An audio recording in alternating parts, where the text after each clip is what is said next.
Praise the lord.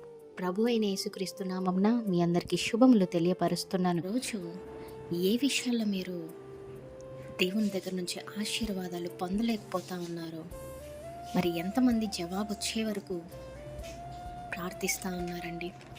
జవాబు వచ్చే వరకు కూడా మనం ప్రార్థించాలి. యాకోబుని చూడండి, నన్ను ఆశీర్వదిస్తే కానీ నేను నిన్ను వదలను అనే దూతతో మాట్లాడతాడు.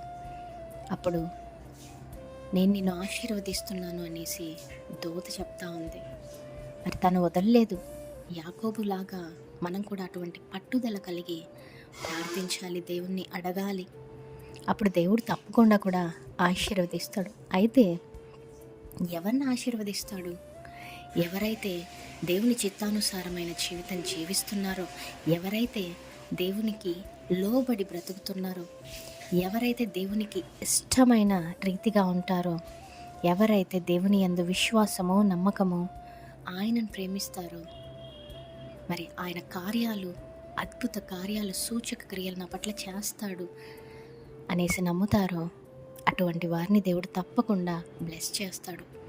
అయితే ఇంతవరకు ఎటువంటి ఆశీర్వాదాలు లేక ఉండి ఉన్నారేమో. ఈరోజు వాగ్దానం దేవుడు చెప్తా ఉన్నాడు, ఇది మొదలుకొని నేను మిమ్మను ఆశీర్వదిస్తాను అని. Receive it. మీ జీవితంలో ఈ వాగ్దానము నెరవేర్చబడునుగాక. Amen. Praise the Lord. Have a great day.